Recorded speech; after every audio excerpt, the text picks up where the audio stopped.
Yes, yes, yes. Welcome back to the channel. If you're new here, make sure you like, share, and subscribe. Let's get straight into it. So I just wanted to give my final thoughts on this whole Tyson Fury versus Makhmudov Netflix card. My final predictions, how I think the fights are gonna go. So yesterday was the final press conference, I believe. Nothing really happened. Wasn't really that eventful.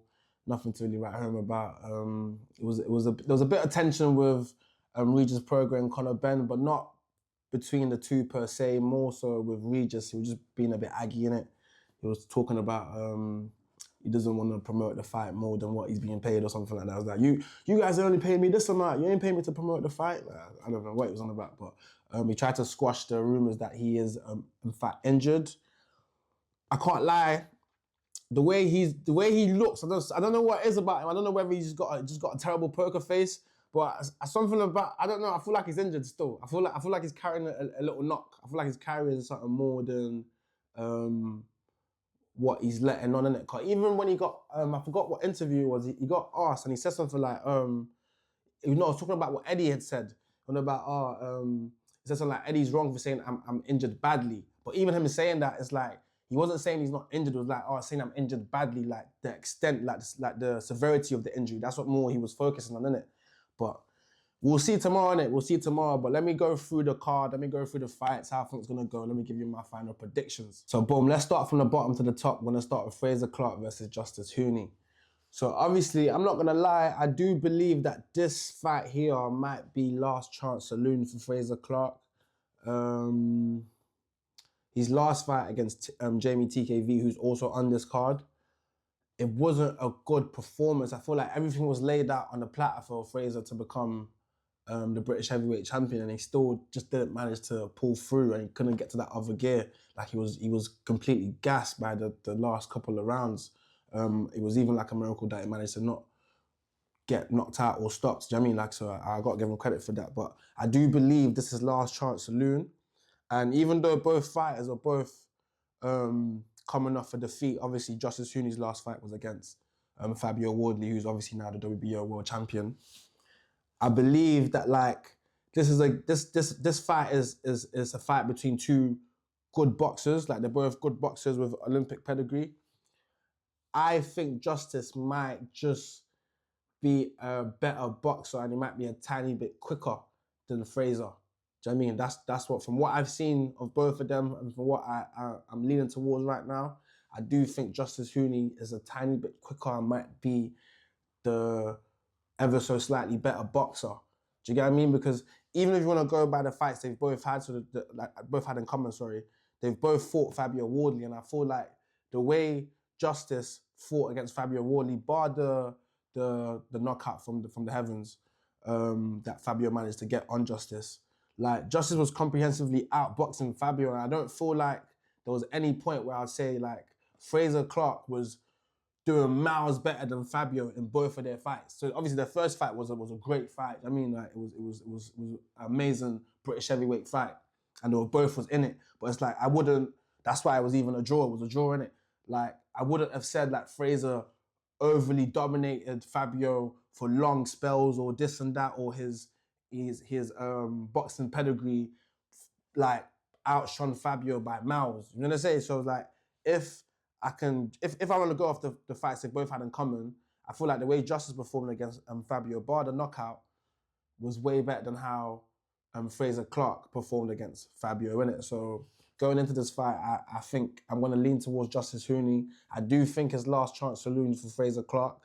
If he loses this one, I just don't know where's next. Unless he wants to be a gatekeeper, he can be a gatekeeper. That's still a possible option. But it's like, bro, like gatekeeping at this age, like in this type of weight class as well, like it's just not good for the fundamentals. You know, the fundamentals, like it's not the best for the fundamentals, isn't it? So like, I mean the mental fundamentals. You know what I mean? Like you don't want to be 60, 50 odd and you've been gatekeeping for what, the last 4 years of your career, and you just can't even talk properly anymore, can't even enjoy your riches. You know what I'm saying? So we'll see in it. I'm leaning towards Justice Hooney, but we'll see how the fight plays out, and it should be an interesting one. The next fight on the card is JaMietkv versus Richard Riakporhe. Now with this one, I think it is going to be a close fight. I think it's going to be a close fight. It might be a fight of two halves, depending on how, what type of fight they both want to have. I know Jamie's gonna make it ugly. He's gonna make it rough. He's gonna make like his inside work. Do you know what I mean? He's gonna make it rough. He's gonna make it ugly, innit? Like he's not gonna let Riakpo. He doesn't want Riakpo to get too explosive or be too explosive in the inner car. That's one thing about Riakpo. Like he has got explosive power in it. Do you know what I mean? And he can be quite quick, especially for his size. Like he's a very big heavyweight now. Like he's blown up quite like big. Do you know what I mean?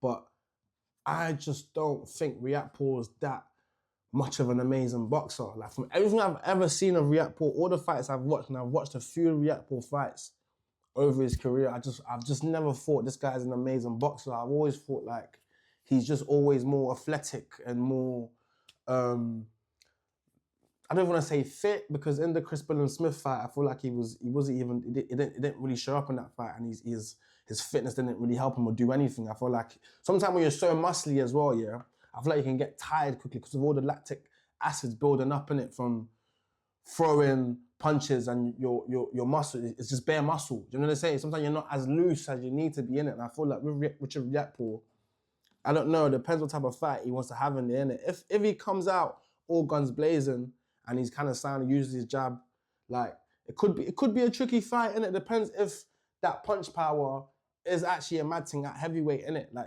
if at heavyweight his punch power is even increasing, it, because now he's got bigger, he's got more mass, more muscle. If that punch power has increased, and if Jamie can withstand that, innit? But I feel like Jamie's a very, very durable fighter, very, very durable boxer. I feel like he doesn't get enough credit, because maybe like his fights aren't the most beautiful to watch or the most thingy, but the things he's doing in there are very effective. You know what I'm saying? So with that being said, I think I'm just going to lean towards Jamie TKV. In fact, I believe Jamie TKV is going to win. I think it'll be a close fight, but I think Jamie's going to win on points. I don't think it's gonna be a knockout in this one. I don't know why. I just don't believe it. I don't think, cause even the caliber of fighters Richard has fought, I just don't think. Yeah, no, Jamie TKV on points. That's what I'm leaning towards now. We'll see though, but Jamie TKV. Now, moving on to the co-main event, we've got Conor Benn versus Regis Prograis. Now, this one obviously is at a catch weight of 150. Conor Benn's meant to be making his way back down to 147. We'll see if he actually does get back down there. Obviously, there's meant to be like a pit stop before he gets there. We'll see. We know how boxing and boxers say they're gonna do this, gonna do that. It never happens, innit? But we'll see. With this fight, if the rumors of Regis being injured are not true, then I still think it's gonna be a fight still. I think Conor's gonna win. Like, I'll say that from the jump. I think Conor's gonna win. But if Regis is fully fit and he's not carrying a severe injury like people are saying, or he's going in there handicapped or whatever, like how people are saying, then I do believe that it's going to be a fight still. Because Regis is a very good operator, innit? Regardless of what, his last few fights, innit? Regardless of how he looked against, what's his name? What was it? Jack Catterall. I think it was Jack Catterall. I'm not sure if Jack Catterall...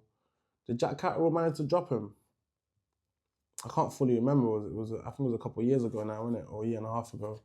But regardless of how he looked and how he is on the tail end of his career, like he has been on a decline, I do believe that if Regis is fully 100% in there, it's going to be a fight for Conor. We're going to see, you're going to ask some questions of Conor. Do you know what I mean? Some questions, depending on how long this goes and how much the weight cut has, like having to make weight has affected Conor. Because a lot of people are saying, especially from the final press conference today, that Conor looks a bit gaunt.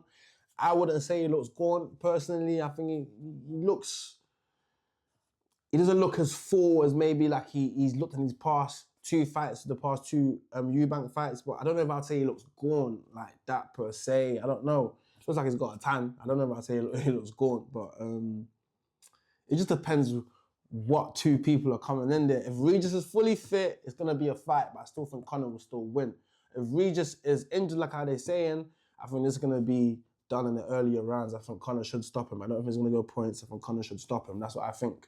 If the guy's injured, because if the guy's injured, we all know how ferocious Conor can be in there. He's got a lot of aggression, fights with a lot of aggression. Do you know what I mean? And I feel like that type of output with somebody who's injured and doesn't want that type of smoke, the ref is just going to stop it, bro. Like, they're not going to just let a man, especially if he's not defending himself or doing a good job of defending himself. The ref's just going to stop it, innit? And we know how Conor fights, innit? So we'll see. But I'm definitely going a Conor Benn